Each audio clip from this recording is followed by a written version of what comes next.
Last lecture में मैंने शुरू किया था बेटा मिलने थॉमसन मेथड। मिलने थॉमसन मेथड का यूज करके हम किसी एनालिटिक फंक्शन एफ जेड को इन टर्म ऑफ जेड फाइंड कर सकते हैं। उसके लिए इन चार केसों में से कोई एक चीज हमारे पास गिवन होनी चाहिए। इसमें दो पार्ट हम बता चुके हैं लास्ट लेक्चर में कि when u is given then by using Milne-Thomson method how we find fz in term of z। इसके बाद दूसरी केस में हमने कहा कि when v is given then how to find fz in term of z। अब तीसरी case हम बताने जा रहे हैं when u minus v is given then how to find fz in term of z।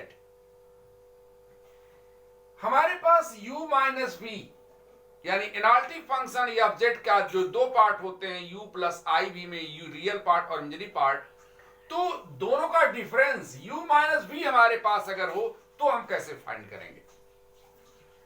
इसके स्टेप हमने नोट किया है, इन स्टेपों को नोट करना होगा और इनको तैयार रखना होगा हमेशा, तब हम इसका यूज करके हम क्वेश्चन को सॉल्व कर पाएंगे। पहला स्टेप में हमने लिखा since f Z equal to you plus i v, ये तो एफ जेड की ऐसे लिखा ही जाता है।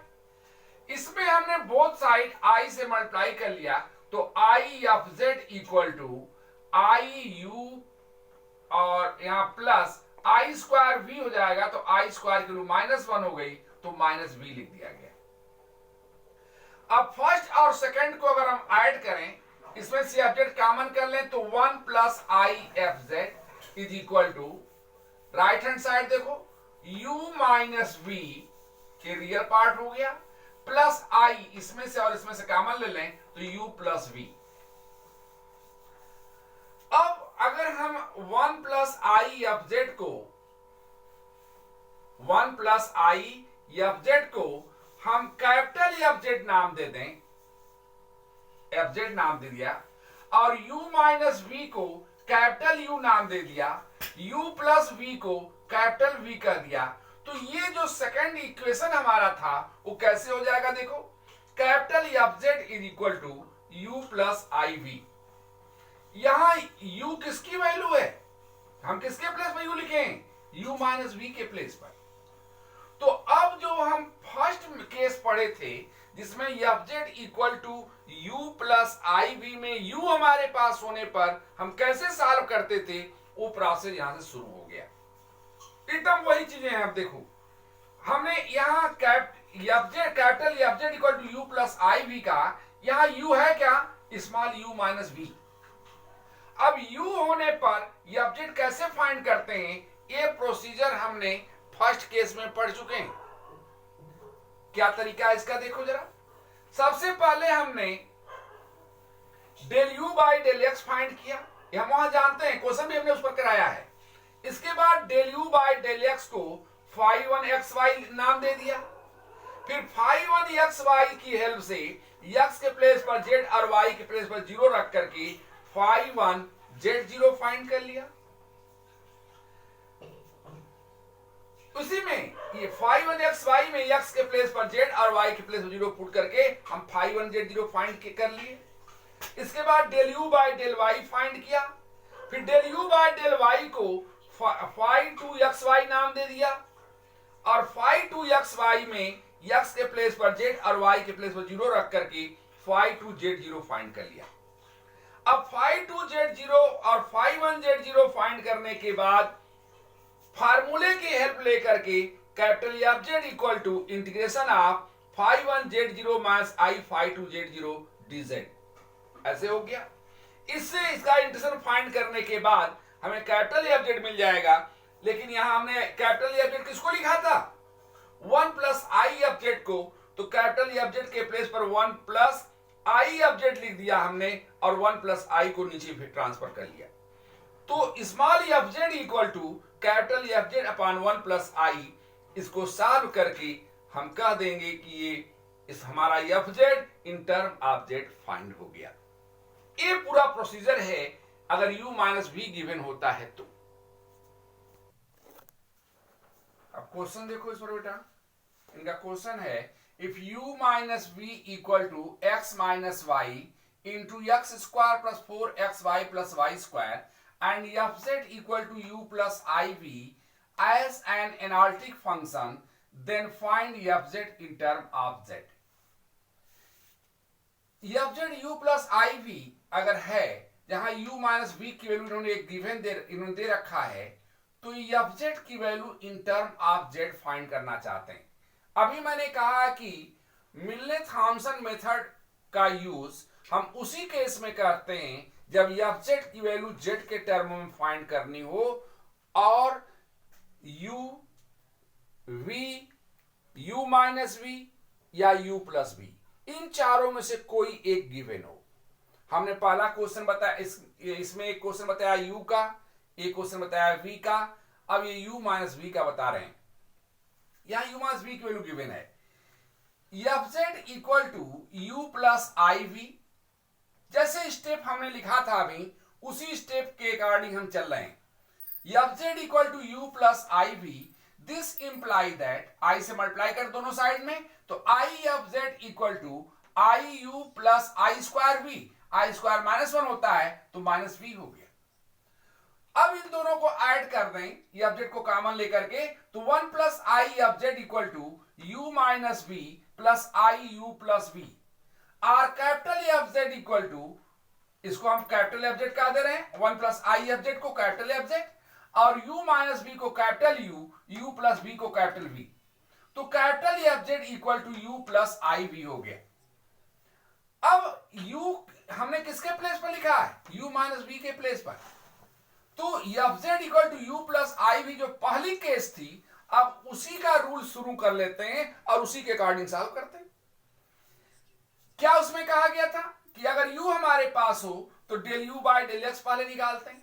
Del u by del x की वैल्यू क्या हो गई, ये दो फंक्शन मल्टीप्लिकेशन में है, तो first function x minus y और इसका डिफरेंशिएशन x के रिस्पेक्ट में पार्शियली हो रहा है, तो x स्क्वायर का 2x, यहां 4y कांस्टेंट बाहर हो गया, x x का 1 हो गया, y स्क्वायर का 0 हो गया।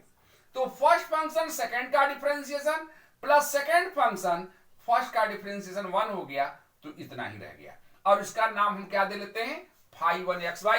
u वाले केस में, फर्स्ट केस में तुम इसको चाहो तो देख सकते हो। या फाई 1 z0 कैसे फाइंड करते हैं, इसी फाई 1 xy में x के प्लेस पर z और y के प्लेस पर 0 पुट कर लेते हैं।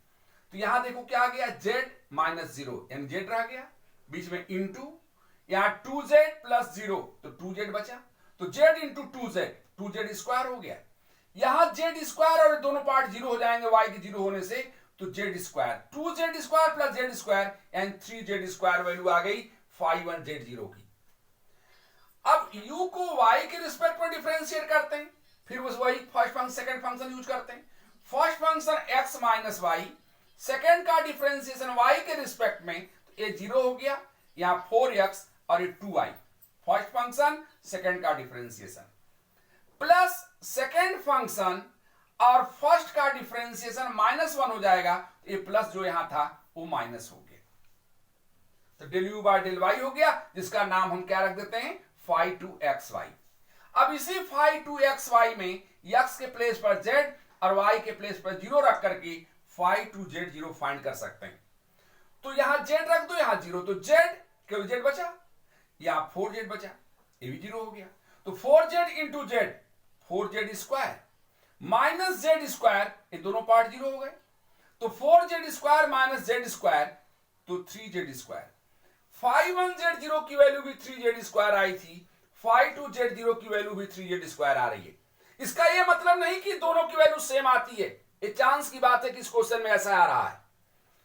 जो वैल्यू आएगी हम लिखेंगे fz इक्वल टू, अब फार्मूले से वैल्यू रखने जा रहे हैं जो मिलने थॉमसन मेथड में फार्मूला लास्ट में दिया गया, fz equal to integration of u की वैल्यू जो हमारे पास होती है, तो फाई 1 z0 माइनस आई phi 2 z0 dz plus c होता है, फार्मूला है वहां नोट कराया गया है, हम वैल्यू पुट कर दें, यहां 3z स्क्वायर है माइनस आई 3z स्क्वायर dz, यहां 3z स्क्वायर को हम कॉमन ले लें तो 1 माइनस आई बचा, तो 3 1 माइनस आई कांस्टेंट बाहर हो गया, Z square D Z plus C. अब जेड स्क्वायर का इंटीग्रेशन जेड क्यूब बाई 3 से 3 कैंसिल, यहां बचा 1 minus I Z cube plus C. यानी कैपिटल एफ जेड की वैल्यू आ रही है, और कैपिटल एफ जेड है क्या 1 plus I small F Z.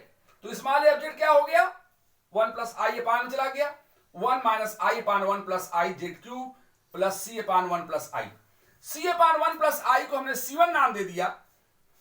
इसके कॉन्जुगेट से ऊपर नीचे मल्टीप्लाई कर दो, 1 माइनस आई से ऊपर और नीचे, तो 1 माइनस आई का होल स्क्वायर हो जाएगा, तो 1 square plus i square minus 2i, I square minus 1 है तो 1 से माइनस 1 कैंसिल हो गया, माइनस 2i ऊपर बचा, और 1 plus I 1 minus I 1 square minus I square हो गया, और माइनस आई स्क्वायर फिर माइनस 1 से 1 1 2 हो जा रहा है, 2 से 2 cancel, minus I Z cube plus C1 ये आ रहा है।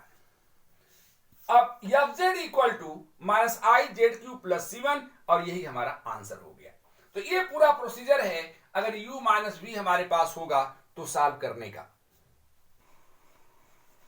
Next case and last case, when u plus v is given, since f Z equal to u plus i v, multiply i both side, दोनों side हम i से multiply कर रहे हैं, i f Z equal to i u plus i square v, i square minus 1 है इसलिए minus v हो गया।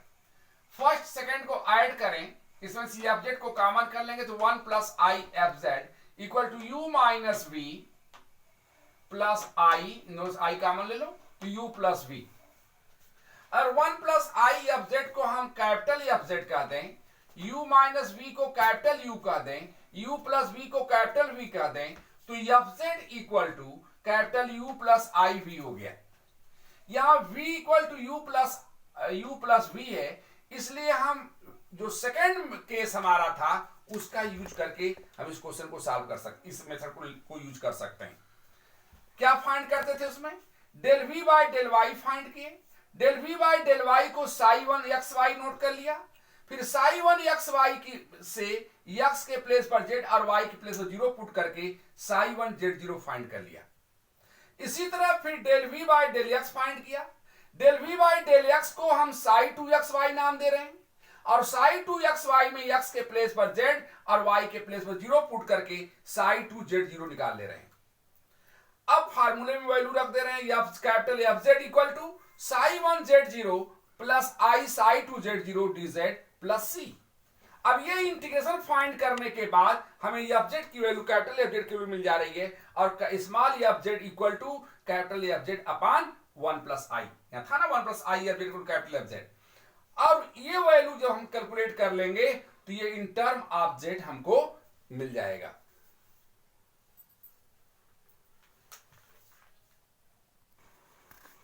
देखो next question, if u plus v equal to, if u plus v equal to 2 sin 2x upon e to power 2i plus e to power minus 2i minus 2 cos 2x and f z equal to u plus iv is an analytic function, find f z in term of z। एक question है, u plus v यहां given है, हम मिलने Thomson method को use कर सकते हैं, और उसको सॉल्व करने का इसके पहले हमने प्रोसेस बताया है कि f Z equal to you plus i v एक गिवन भी है, और नहीं भी गिवन होता तो भी हम मानकर चलते। दोनों साइड हमने आई से मल्टीप्लाई कर लिया, तो i F Z equal to i u plus i square v, i square minus 1 होता है तो माइनस वी हो गया। इन दोनों को ऐड कर रहे हैं, तो अगर हम एफ जेड को कॉमन कर लें तो 1 प्लस आई एफ जेड हो गया। यहां u माइनस वी, और इन दोनों से i कॉमन ले लिया तो u प्लस वी हो गया।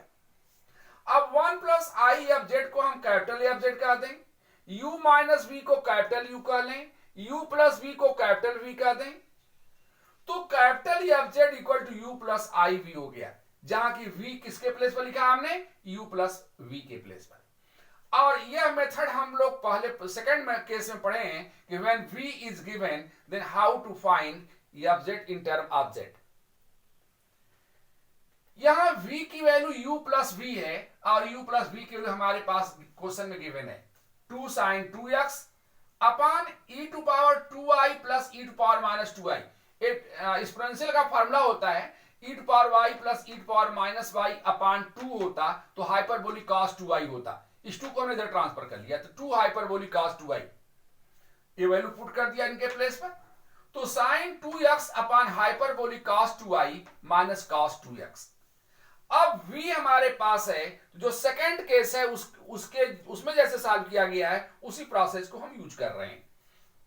अब v को पहले y के रिस्पेक्ट में डिफरेंशिएट कर लिया तो u अपॉन v फॉर्मूला लगाएंगे तो डिनोमिनेटर और इसका डिफरेंशिएशन एक कांस्टेंट है 0 हो गया तो 0 रह गया, माइनस sin 2x और इसका डिफरेंशिएशन ये 0 हो गया और cos 2x का माइनस sin 2x y के रिस्पेक्ट में एक्चुअली कर रहे हैं। तो फिर से एक बार देख लो बेटा, v equal to sin 2x upon hyperbolic cos 2i minus cos 2x है।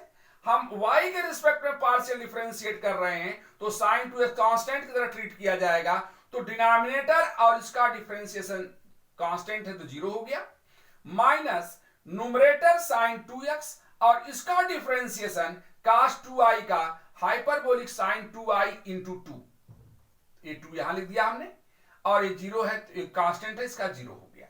एक चीज ध्यान देने की बात है कि हाइपरबोलिक cos हो या हाइपरबोलिक sin हो, दोनों का डिफरेंशिएशन sin का cos और cos का sin होता है, दोनों पॉजिटिव होते हैं। तो उसमें कंफ्यूजन नहीं होना चाहिए, cos का फिर माइनस आएगा तो ये प्लस हो जाएगा क्योंकि हाइपरबोलिक में दोनों में पॉजिटिव ही होता है अपॉन डिनोमिनेटर का होल स्क्वायर, तो इसका ही डिफरेंशिएशन हो गया जिसको हमने psi1xy नाम दे दिया। अब psi1xy में x के प्लेस पर z और y के प्लेस पर 0 रख करके हम psi1z0 फाइंड कर सकते हैं। तो यहां जहां x है वहां हम 0 रख दे रहे हैं और z रख दे रहे हैं, जहां y है वहां 0 रख दे रहे हैं।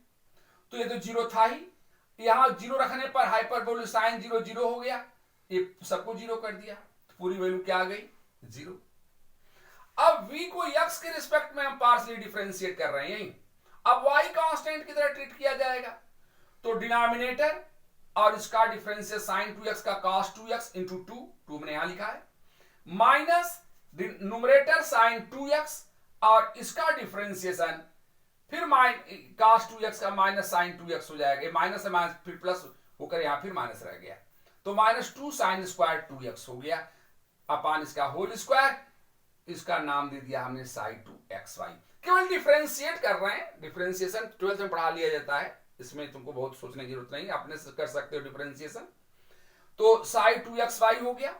अब psi2xy में x के प्लेस पर z और y के प्लेस पर 0 पुट कर लिया तो psi2z0 हो गया, जिसकी वैल्यू यहां केवल वैल्यू रखते रहे हैं तो 2 ये 0 हो गया, cos 2i की cos 0 को 1 तो 2 बाहर वाला 1 माइनस cos 2z, फिर यहां cos 2z minus 2 sin square 2z upon 1 minus cos 2z का होल स्क्वायर। इसको थोड़ा ओपन कर ले रहे हैं, फिर sin स्क्वायर 2z को 1 minus cos square 2z put कर लिया, सॉल्व किया, कुछ कैंसिल हो गया तो बचा minus 2 upon 1 minus cos 2z और 1 माइनस cos 2z में फिर हम ट्रिग्नोमेट्रिक फार्मूला लगा लें, ये हो जाता है 2 sin square 2z, 2 sin square z, 2z नहीं 2 sin स्क्वायर z और 2 से 2 कैंसिल, ऊपर जाकर इसे हम कह सकते हैं माइनस कोसेक स्क्वायर z। अब हम phi1 z0 phi2 z0 दोनों वैल्यू फाइंड कर चुके थे, ये दोनों वैल्यू हम फार्मूला में रख दें, capital Fz equal to integration of phi1 z0 plus i phi2 z0 dz plus c। phi1 z0 की वैल्यू 0 आई थी प्लस i phi2 z0 की माइनस कोसेक स्क्वायर z आई थी, वैल्यू मैंने पुट कर दिया केवल dz प्लस c। यहां solve करने पर आ रहा माइनस i हमने बाहर कर लिया, cosec square z dz plus c, cosec square z का इंटीग्रेशन माइनस कॉट z आता है तो माइनस माइनस से प्लस कर दिया, plus i cot z plus c हो गया।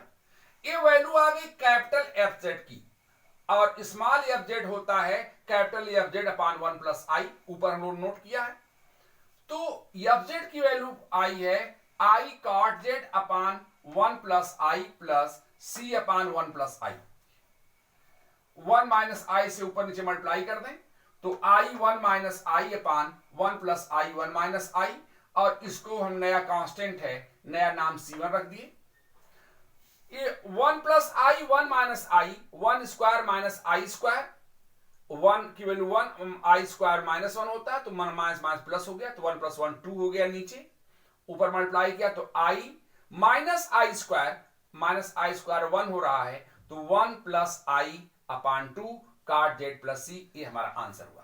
तो देखो बेटा, इस मिलने थॉमसन मेथड में हम 4 केस पा रहे हैं। फर्स्ट केस में जब F Z equal to you plus I भी का केवल रियल पार्ट हमारे पास होता है तो सॉल्व कैसे करते हैं, वो फर्स्ट केस में बताया।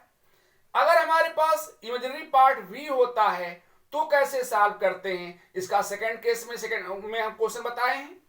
और आज हमने 2 बताया, when u plus u minus v given होता है तो उसका स्टेप क्या है, वो कैसे सॉल्व करते हैं। और लास्ट में हमने ये क्वेश्चन बताया u प्लस वी होने पर हमारे स्टेप क्या होते हैं और कैसे सॉल्व करते हैं। पहले हमें स्टेप को ध्यानपूर्वक याद रखना पड़ेगा, फिर उसी के अकॉर्डिंग क्वेश्चन को सॉल्व करते जाएंगे, हमारे आंसर मिल जाएंगे। इजी है, इसमें थोड़ा सा ध्यान देने की जरूरत है। That's all.